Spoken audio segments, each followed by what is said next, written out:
વિદ્યાર્થી મિત્રો, અમારી યુટ્યુબ ચેનલ ટીચિંગ મેથ્સ એલજીમાં આપનું હાર્દિક સ્વાગત છે. મિત્રો, આજે ધોરણ 8માં વિષય સામાજિક વિજ્ઞાન પાઠ 15 ભારતીય બંધારણ તેમાં જે સ્વાધ્યાય આપેલ છે તે સ્વાધ્યાયનું આજે આપણે સંપૂર્ણ સોલ્યુશન કરીશું. જો વિદ્યાર્થી મિત્રો તમે પૂરેપૂરો વિડીયો જોશો તો તમને સ્વાધ્યાયમાં ખ્યાલ આવશે. અને જો મિત્રો તમે ચેનલમાં નવા હો અને હજુ સુધી ચેનલને સબસ્ક્રાઇબ ના કરી હોય તો ચેનલને સબસ્ક્રાઇબ કરવા વિનંતી, જેથી તમને જે નવી નવી અપડેટો આવે છે તે અપડેટો મળતી રહે.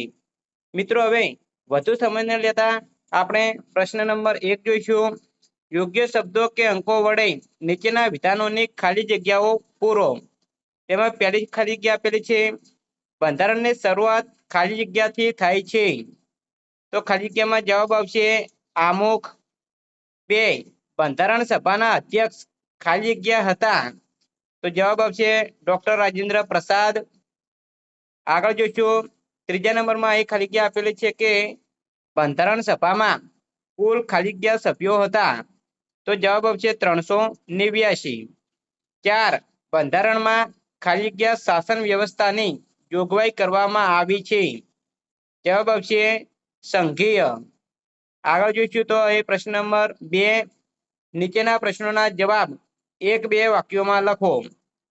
પહેલો પ્રશ્ન, બંધારણનો અર્થ જણાવો, અથવા બંધારણ એટલે શું, અથવા બંધારણ કોને કહેવામાં આવે છે.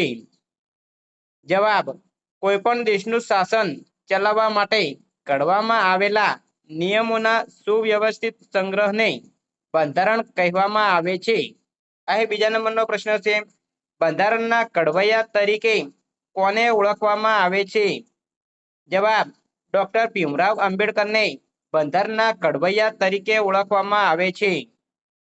ત્રીજા નંબરમાં આપેલું છે કે લોકશાહી એટલે શું, અથવા લોકશાહીની વ્યાખ્યા આપો. જવાબ, લોકશાહી એટલે લોકોનું, લોકો માટે અને લોકો વડે ચાલતું શાસન. પ્રજાની સત્તા કે ચલણવાળા અને પ્રજાના વહીવટવાળા શાસનને લોકશાહી કહેવામાં આવે છે.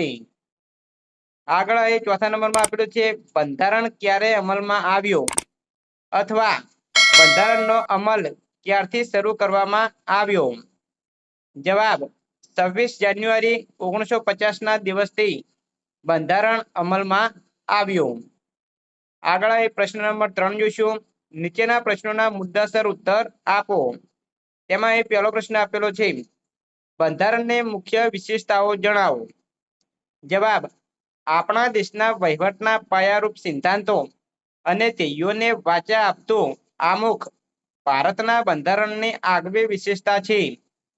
ભારતના બંધારણની મુખ્ય વિશેષતાઓ નીચે પ્રમાણે છે.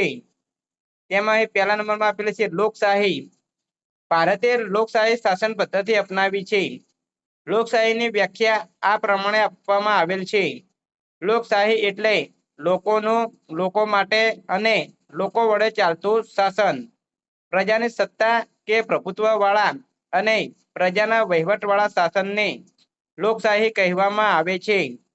આપણા દેશની લોકશાહીમાં સામાન્ય રીતે દર 5 વર્ષે ચૂંટણીઓ યોજાય છે. તેમાં 18 વર્ષ કે તેથી વધારે ઉંમરના મતદારો ગુપ્ત મતદાન પદ્ધતિ વડે પોતાના પ્રતિનિધિઓ ચૂંટે છે. દેશનો કોઈ પણ નાગરિક ધર્મ, જાતિ, વર્ગ, સ્ત્રી કે પુરુષના ભેદભાવ વિના ચૂંટણી લડી શકે છે. લોકોએ ચૂંટેલા સભ્યો, પ્રતિનિધિઓ 5 વર્ષ માટે લોકોને જવાબદાર રહી દેશનું શાસન તંત્ર ચલાવે છે. સ્વતંત્રતા એ લોકશાહીનું મહત્વનું પાસું છે. લોકશાહીમાં દરેક નાગરિકને વાણી, વિચાર, અભિવ્યક્તિ અને પોતાની ઈચ્છા અનુસાર ધર્મ પાળવાની સ્વતંત્રતા મળી છે. આગળ બીજા નંબરમાં જોઈશું તો બિનસાંપ્રદાયિકતા. ભારત એક બિનસાંપ્રદાયિક દેશ છે. બિનસાંપ્રદાયિક એટલે ભારતનું શાસન તંત્ર કોઈ ધર્મ કે સંપ્રદાયની માન્યતાને આધારે ચાલતું નથી. ધર્મ કે સંપ્રદાયના આધારે નાગરિકો વચ્ચે ભેદભાવ કે પક્ષપાત રાખવામાં આવતો નથી. ભારતના બંધારણે દરેક નાગરિકને ધર્મ કે સંપ્રદાય સંબંધી કેટલીક સ્વતંત્રતાઓ ભોગવવાની ખાતરી આપી છે. એ ખાતરીના આધારે દરેક નાગરિકને પોતપોતાનો કે પસંદગીનો ધર્મ પાળવાની, ગમે તે ધાર્મિક માન્યતા ધરાવવાની તેમજ તેનો પ્રચાર અને પ્રસાર કરવાની સ્વતંત્રતા મળેલી છે. તેમાં કોઈ પણ બિનજરૂરી દખલગીરી કરી શકે નહીં. બંધારણની જોગવાઈ મુજબ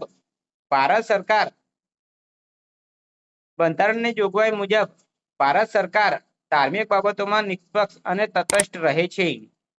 ત્રીજા નંબરમાં પ્રજાસત્તાક એટલે જેમાં પ્રજા અર્થાત લોકોના હાથમાં સત્તા હોય એવું રાષ્ટ્ર. તેમાં લોકો દ્વારા ચૂંટાયેલા પ્રતિનિધિઓ દેશનો વહીવટ સંભાળે છે. રાષ્ટ્રના વડા રાષ્ટ્રપ્રમુખનું સ્થાન રાજાશાહીની જેમ વંશ પરંપરાગત હોતું નથી, પરંતુ તેઓ લોકો દ્વારા પ્રત્યક્ષ કે પરોક્ષ રીતે મતદાન દ્વારા ચૂંટાયેલા હોય છે. પ્રજાસત્તાક લોકશાહી શાસનતંત્રમાં દેશના બધા જ હોદ્દાઓ ધર્મ, જાતિ કે સ્ત્રી પુરુષના ભેદભાવ વિના તમામ નાગરિકો માટે ખુલ્લા હોય છે.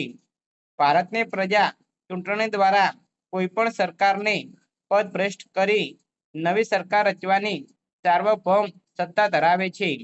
આમ ભારત પ્રજાસત્તાક દેશ છે. ચોથા નંબરમાં જોઈશું સંઘ રાજ્ય. ભારત એક સંઘ રાજ્ય છે. ભારત તેના એકમ ઘટક રાજ્યોનો બનેલો એક સંઘ છે. ભારત દેશ ઉપખંડ જેટલી વિશાળતા અને વિવિધતા ધરાવે છે. તેથી એક જ સ્થળેથી કેન્દ્રમાંથી દેશનો વહીવટ કરવો ખૂબ મુશ્કેલ ભર્યું બની જાય. એટલે આપણા બંધારણમાં સંઘીય શાસન વ્યવસ્થાની જોગવાઈ કરવામાં આવી છે. સંઘીય શાસન વ્યવસ્થામાં આ બે પ્રકારની સરકારોની રચના કરવામાં આવે છે. એક સંઘ સરકાર અને બે રાજ્ય સરકારો.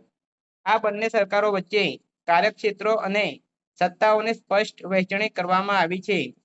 બંને સરકારોના કાર્યો અને સત્તાઓને સંઘ યાદી, રાજ્ય યાદી અને સંયુક્ત યાદી એમ 3 યાદીઓમાં વહેંચવામાં આવ્યા છે.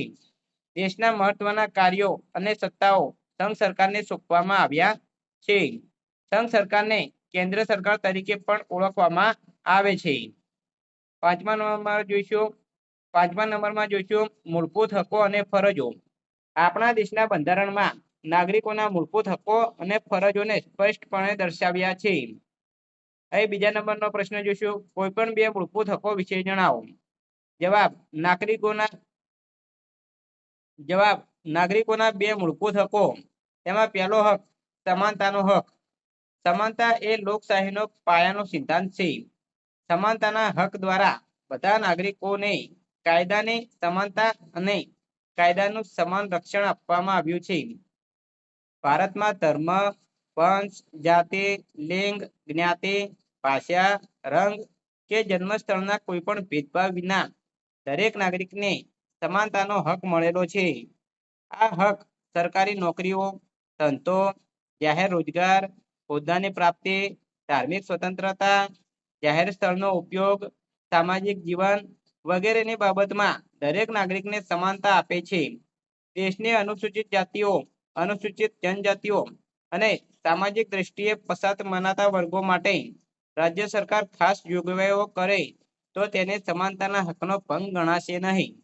આ વર્ગો માટે સરકારી નોકરીઓમાં તેમજ શિક્ષણ સંસ્થાઓમાં અનામત બેઠકો રાખવામાં આવે છે.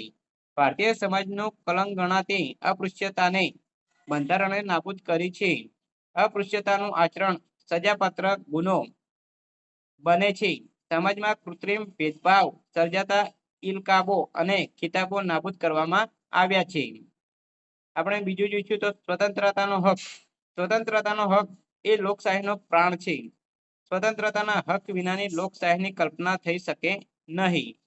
લોકશાહીના સફળ સંચાલન માટે સ્વતંત્રતા જરૂરી છે. દેશના પ્રત્યેક નાગરિકના વ્યક્તિત્વના સર્વતોમુખી વિકાસ માટે અને અભિવ્યક્તિ કરવા માટે સ્વતંત્રતાનો હક અનિવાર્ય છે. આ હક દ્વારા ભારતીય નાગરિકોને પોતાના વિચારોને વાણી અને વર્તન દ્વારા અભિવ્યક્ત કરવાની સ્વતંત્રતા બક્ષવામાં આવી છે. સ્વતંત્રતાના હક દ્વારા નાગરિકોને આ પ્રમાણે 6 સ્વતંત્રતા આપવામાં આવી છે. 1. વિચાર, વાણી અને લેખનની સ્વતંત્રતા. 2. શાંતિપૂર્વક શસ્ત્રો વિના એકઠા થવાની અને સભા કરવાની સ્વતંત્રતા. 3 મંડળો સંસ્થાઓ અને સંઘો સ્થાપવાની સ્વતંત્રતા। 4 ભારતના સમગ્ર ક્ષેત્રમાં મુક્તપણે હરવા ફરવાની સ્વતંત્રતા। 5 ભારતના સમગ્ર ક્ષેત્રના કોઈ પણ ભાગમાં રહેવાની અને સ્થાયી થવાની સ્વતંત્રતા તથા 6 કોઈ પણ વ્યવસાય કામકાજ વેપાર ધંધો અને રોજગારીની સ્વતંત્રતા। ત્રીજા નંબરનો પ્રશ્ન જોઈશું ત્રીજા નંબરનો પ્રશ્ન જોઈશું કોઈ પણ 4 મૂળભૂત ફરજો જણાવો। તો વિદ્યાર્થી મિત્રો અહીં જવાબ આપેલો છે કે ભારતના બંધારણમાં નાગરિકોની નીચેની ફરજો સમાવિષ્ટ કરવામાં આવી છે। તો અહીં ફરજો દર્શાવેલી છે, આમાંથી તમે કોઈ પણ 4 ફરજો લખી શકો છો। જો વિદ્યાર્થી મિત્રો તમે ચેનલમાં નવા હો અને હજુ સુધી ચેનલને સબસ્ક્રાઇબ ના કરી હોય તો ચેનલને સબસ્ક્રાઇબ કરવા વિનંતી, જેથી તમને જે નવી નવી અપડેટ આવે છે તે અપડેટ મળતી રહે। આ રીતે અલગ અલગ ફરજો આપેલી છે, આમાંથી તમે કોઈ પણ 4 લખી શકો છો। આગળ પ્રશ્ન આપણે જોઈશું તો એ પ્રશ્ન નંબર 4 આવે છે, તેમાં વિચારો અને લખો। પહેલો પ્રશ્ન, જો નાગરિકોને મૂળભૂત હકો આપવામાં ન આવે તો કેવી સ્થિતિ સર્જાય? જવાબ, જો નાગરિકોને મૂળભૂત હકો આપવામાં ન આવે તો 1 નાગરિકોના વ્યક્તિત્વનો વિકાસ થઈ શકે નહીં। 2 નાગરિકો સરળ સ્વસ્થ સમજદારી ભર્યું અને સમૃદ્ધ જીવન જીવી શકે નહીં। 3 માનવ અધિકારો જોખમાઈ જાય। 4 લોકશાહીનું અસ્તિત્વ ભયમાં મુકાઈ જાય। 5 દેશમાં સરમુખત્યારશાહીના લક્ષણો જોવા મળે। 6 કાયદાનું પાલન ન થતા સમાજના બળિયાના 2 ભાગ જેવી સ્થિતિનું નિર્માણ થાય। સમાજમાં રાઇટ ઇઝ માઇટ અર્થાત મારે તેની તલવાર કે હાંકે તેની ભેંસ જેવી સ્થિતિ સર્જાય। બીજા નંબરનો પ્રશ્ન જોઈશું, તમામ મૂળભૂત ફરજો વિદ્યાર્થીના જીવનમાં કેવી રીતે બજાવી શકાય? જવાબ, વિદ્યાર્થીઓમાં મૂળભૂત ફરજો પ્રત્યે સહિષ્ણુતા અને આદરભાવ ઉત્પન્ન કરવા।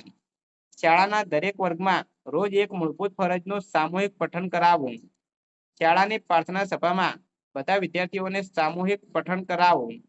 વિદ્યાર્થીઓને મૂળભૂત ફરજો કંઠસ્થ કરાવવી।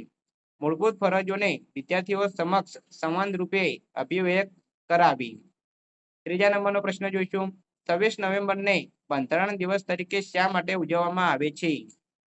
જવાબ, બંધારણ સભાએ દુનિયાના જુદા જુદા દેશોના બંધારણની મહત્વની બાબતોનો અભ્યાસ કરીને બંધારણ તૈયાર કર્યું હતું। એ બંધારણને બંધારણ સભાએ 26 નવેમ્બર 1949ના રોજ પસાર કર્યું, અર્થાત એ બંધારણનો 26 નવેમ્બર 1949ના રોજ સ્વીકાર કર્યો। આથી દર વર્ષે 26 નવેમ્બરના દિવસને બંધારણ દિવસ તરીકે ઉજવવામાં આવે છે। વિદ્યાર્થી મિત્રો, અહીં સ્વાધ્યાયનું સંપૂર્ણ સોલ્યુશન પૂરું થાય છે।